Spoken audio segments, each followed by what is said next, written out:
बिस्मिल्लाहिर्रहमानिर्रहीम अस्सलामुअलैकुम। आज हम जो है वो केमिस्ट्री का एक टॉपिक करेंगे। अक्सर बच्चों को जो है वो केमिस्ट्री बहुत टफ़ लगती है, लेकिन मेरी दुआ है कि आपको केमिस्ट्री टफ़ ना लगे। जब मैं पढ़ा दूँ तो इंशाल्लाह आपको ज़्यादा टफ़ नहीं लगेगी। और अब आपका भी फ़र्ज़ बनता है कि, और मुझे उम्मीद है कि आप ज़रूर मेरा चैनल सब्सक्राइब कर देंगे, लेकिन फिर भी आपसे एक रिक्वेस्ट है कि चैनल को ज़रूर सब्सक्राइब करिएगा। ये आप हमें कॉन्फिडेंस देते हैं इस तरह से सब्सक्राइब करके। तो आज हम पढ़ते हैं प्रेपरेशन ऑफ अल्कीन्स, जो है किस तरह से जो है वो अल्काइंस को प्रिपेयर किया जाता है। सबसे पहले अल्काइंस के बेसिक जो है वो करेक्टरिस्टिक्स को देख लेते हैं। सबसे पहले ये दिखाया गया कि अनसैचुरेटेड है, ये ट्रिपल बॉन्ड है, इसके अंदर जो है वो sp हाइब्रिडाइजेशन होती है, लीनियर स्ट्रक्चर होता है। ठीक है, इस तरह लीनियर कौन सा स्ट्रक्चर होता है, इस तरह वाला ये फॉर्मूला दिखाया गया है। सबसे पहला कंपाउंड उसे कहना है एसिटाइलिन और उसे कहना है इथाइन। उसके अंदर जो है वो बाकी सारे ऑडियोलेस कोई उनकी बू वगैरह नहीं होती, लेकिन इसकी होती है गार्लिक लाइक ऑडियो। ठीक है, C2 to 4 होंगे वो कलरलेस ऑर्डरलेस गैसेस होंगी। 5 to 12 जो होंगे वो लिक्विड्स होंगे। जब हम अल्कीन पढ़ रहे थे तो आप चीज़ों को इंटर रिलेट करके याद किया करें ना, वहाँ हमने पढ़ा था इसी तरह से सेम टू सेम, लेकिन वहाँ पर ये 12 की जगह 15 था। ठीक है, और जब हम अल्कीन पढ़े थे तो ये 12 की जगह 17 था। जिस तरह से जो हम अनसैचुरेशन की तरफ बढ़ रहे हैं उस तरह से जो है वो सॉलिड गैस से लिक्विड, लिक्विड से सॉलिड बनते जा रहे हैं। ठीक है, नेक्स्ट ये भी नॉन पोलर है। कार्बन के साथ कोई भी कंपाउंड्स हो वो चाहे जितना मर्जी इस तरह से बना ले अपने साथ, लेकिन वो ज़्यादातर रहती है नॉन पोलर ही है। दूसरी वजह ये भी है कि CH बॉन्डिंग होती है हाइड्रोकार्बन्स के अंदर, तो इसी वजह से सारे ही नॉन पोलर हैं, सॉलेबल भी नॉन पोलर के अंदर होते हैं। तो आज हम पढ़ेंगे प्रेपरेशन ऑफ अल्काइंस।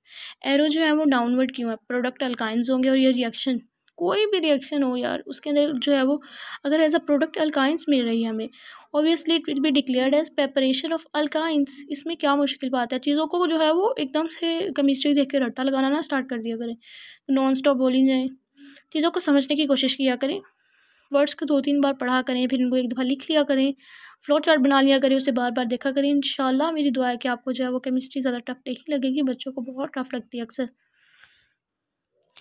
सबसे पहले आते हैं यहाँ पर दी हाइड्रो हेलोजिनेशन ऑफ डाइहैलाइड्स। तो इसको ये नहीं करना आपने स्टेटमेंट पढ़ी और आगे पढ़ना स्टार्ट कर देना, नहीं, पहले आप स्टेटमेंट तो समझ लो कि स्टेटमेंट आपसे क्या कहना चाह रही है। D means removal, hydro means hydrogen का, और हेलोजिन मीन मतलब सिर्फ हाइड्रोजन नहीं, साथ कोई भी हेलोजन ग्रुप। डाइहैलाइड्स यानी कि एक ऐसा ग्रुप है जिसके अंदर जो है वो 2 हेलाइड के ग्रुप हो। अब विसिनल डाइहैलाइड्स क्या होता है, विसिनल होता है अगर 2 कॉन्जेक्टिव कार्बन इस तरह से जा रहे हैं तो उनके ऊपर जो है वो इस तरह हेलो ग्रुप हो, वो रह जाता है विसिनल। अगर ये टर्मिनल ग्रुप्स होंगे उसके लिए कौन सा कैटलिस्ट है, ओवरऑल के लिए कौन सा कैटलिस्ट जो है वो प्रीफर किया जाता है, जो टर्मिनल्स होते हैं उनके लिए कोई भी आम कैटलिस्ट है ये। ठीक है, 3NaNH2, इसकी मदद से इस तरह का एसिटाइलिन का स्ट्रक्चर मिल जाता है हमें, और अगर हम इसकी जो है वो वाटर अगर हम इसे दें तो ये हमें एक इथाइन दे देता है, तो ये एज अ प्रोडक्ट हमें इथाइन मिल जाती है। ओवरऑल हमने ज़्यादा अल्कोहलिक KOH, देखिए ये बात ऑलरेडी प्रिपरेशन ऑफ अल्कीन के अंदर हो चुकी है। अगर हम अल्कोहलिक KOH लें तो उसकी मदद से हमेशा एलिमिनेशन होती है और जो है वो बॉन्ड बनता है, लेकिन अगर हम इसके बरअक्स एक्वस जो है वो लें KOH, ठीक है, चीज़ों को जो है वो हवा ना बनाया करें, इंटर रिलेट करके याद किया करें, इंशाल्लाह आपको बहुत जल्दी याद हो जाएगी। तो अगर जो है वो हम एक्वस KOH लेते हैं तो उसकी वजह से सिर्फ सब्सटीट्यूशन होती है, क्योंकि हम क्या पढ़े हैं, अल्काइल हैलाइड्स की कुछ टाइप्स पढ़ रहे हैं, उसके अंदर SN1 SN2 E1 E2 reactions हैं। तो अगर हम एक्वस लेंगे तो उससे जो है वो SN1 SN2 रिएक्शन होगी। अगर हम यही कोई अल्कोहलिक KOH ले रहे हैं तो उससे E1 और E2 रिएक्शन होंगे एलिमिनेशन वाले। हम यहाँ पर अल्कोहलिक ले रहे हैं तो एलिमिनेशन वाले होंगे। यहाँ विनाइल ब्रोमाइड मिल गया है। नेक्स्ट, ज़्यादा टेम्परेचर देना पड़ेगा। ज़्यादा टेम्परेचर इसलिए देना पड़ेगा क्योंकि अब ज़्यादा ऑलरेडी जो है वो अनसैचुरेशन डबल बॉन्ड हो चुका है, तो मज़ीद एक बॉन्ड बनाने के लिए हमें ज़्यादा जो है वो टेम्परेचर देना पड़ेगा। जर्मिनल डाइहैलाइड्स क्या होते हैं, जर्मिनल डाइहैलाइड्स होते हैं कि एक ही कार्बन है उसके ऊपर 2 जो है वो फंक्शनल ग्रुप लगे होते हैं। ठीक है, वो इस तरह से जर्मिनल डाइहैलाइड्स, जैसे यहाँ पर इसके लिए कौन सा कैटालिस्ट है, देखिए कैटालिस्ट को जो है वो ये देखिए कैटालिस्ट इसके वाला भी तकरीबन ऊपर वाला है। और ये बात आपने याद रखनी है कि जब हम कैटालिस्ट टेम्परेचर वगैरह बदलते हैं तो इससे प्रोडक्ट इफेक्ट होता है। ठीक है, और ये देखिए ये हमें इथाइन मिल जाएगा और ये बाय प्रोडक्ट्स मिल जाएंगे। नेक्स्ट हमारे पास कौन सा आ जाता है, डी हेलोजिनेशन ऑफ टेट्राहैलाइड्स। अब इसको अपने रट्टा लगाना स्टार्ट नहीं कर देना। डी मीन्स रिमूवल, हेलोजिन का रिमूवल। ठीक है, टेट्राहैलाइड्स ऑब्वियसली जिसके पास 4 होंगे, मोनो होता है 1, डाई होता है 2, ट्राई होता है 3 और टेट्रा होता है 4। अब ये 4 ग्रुप जब रिमूव होंगे तो ऑब्वियसली ये ग्रुप इस तरह से जब आएंगे तो ऑब्वियसली हमें नज़र आ रहा है कि 2 बॉन्ड बन जाएंगे, ट्रिपल बॉन्ड बन जाएगा। यहाँ पर आपने कोई भी जिंक डस्ट या कोई मेटल की डस्ट वगैरह ले लेनी है, साथ में ये एज अ कैटलिस्ट यूज़ करने हैं। कैटलिस्ट आपको याद करने का यही तरीका है कि आप 1-2 बार अगर पढ़ लें या 1-2 बार जो है वो एक या फ्लो चार्ट बना के उसे जो है वो बार बार देखें तो इंशाल्लाह मेरी दुआ है कि वो आपको याद हो जाएंगे। अब ये इस तरह से आ जाएगा। उसके बाद नेक्स्ट जो है वो ये करने के बाद दोबारा से रिएक्शन प्रोसीड कराने से एक और बॉन्ड बिल्ड हो जाएगा। अब लो जी, इसके पास कोई बॉन्ड की जो है वो कैपेबिलिटी नहीं रही, तकरीबन सारे पूरे हो चुके हैं।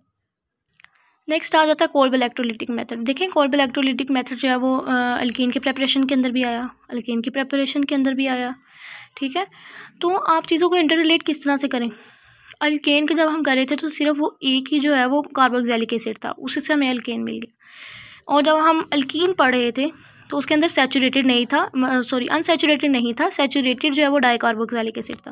क्योंकि जब यहाँ पर सैचुरेटेड था, एक बॉन्ड था, तो जब ये कार्बन डाइऑक्साइड रिमूव होंगे तो ऑब्वियसली 2 बॉन्ड बन जाएंगे। अगर हम यहाँ पे भी फर्दर ये रिमूव कर दे तो ट्रिपल बॉन्ड बन जाएगा। इस तरह चीज़ों को जो है वो कॉमन सेंस के साथ मेमोराइज़ किया करें और इंशाल्लाह वो आपको जो है वो लॉन्ग टर्म मेमोरी में चली जाएंगी। वहाँ हमने अल्कीन के अंदर जो है वो सक्सिनेट लिया था, यहाँ हम मेलेट ले रहे हैं जो कि अनसैचुरेटेड डाइकार्बोक्सिलिक एसिड है। एनोड पर ऑक्सीडेशन होगी, नेगेटिव आयन उसकी तरफ मूव कर जाएंगे। इलेक्ट्रोलिसिस के बाद जो है 2 इलेक्ट्रॉन इस तरह रिमूव हो जाएगी ऑक्सीडेशन के, और ये फ्री रेडिकल इस तरह से डीकार्बोक्सिलेशन की मदद से जो है वो एक और बॉन्ड बन जाएगा। कैथोड पे रिडक्शन होगी, वाटर के अंदर वही इलेक्ट्रॉन एडअप हो जाएंगे और इस तरह जो रिमेनिंग आयंस है वो दोबारा से 2KOH बना देंगे। अब ये जो लास्ट है ना, ये इंडस्ट्री के अंदर है, ठीक है। इंडस्ट्रियल मतलब ज़्यादा जो चीज़ इंडस्ट्री के अंदर है, मतलब आपने समझ लेना कि प्रीफर ज़्यादा उसी को किया जाता है। ये बहुत ज़्यादा टेम्परेचर के ऊपर होगा, तकरीबन 2000। लाइम, ये देखेंगे ये लाइम होगा और ये 3 कार्बन ब्लैक, ये क्या होगा इस तरह से, ये इसका जो इस तरह से ये C और 2 C यहाँ से, बाकी CO बच जाएगा। नेक्स्ट जब इसके अंदर जो है वो वाटर की मदद से इसका रिएक्शन होगा तो ये जो C होगा यहाँ से 2 OH ग्रुप ले लेगा और जो 2 H रह जाएंगे यहाँ पर। देखिए वाटर के अंदर एक H होता है, एक O होता है, यहाँ 2 वाटर हैं तो 2 H है, 2 OH है। ये जो OH होंगे वो इसी के साथ देखें OH2, और ये जो 2 H होंगे वो एक इसकी साइड के पन पे, तो ये अल्काइन बन जाएगा इस तरह से। उम्मीद है आपको समझ आ गई होगी। मेरे लिए जो है वो दुआ कर दिया करें, मैं आपके लिए भी दुआ करती हूँ। अल्लाह आपका हामी नासिर हो। कोई पॉइंट ना समझ आए तो आप मुझसे पूछ सकते हैं। दुआ में याद रखिएगा। अल्लाह हाफिज़।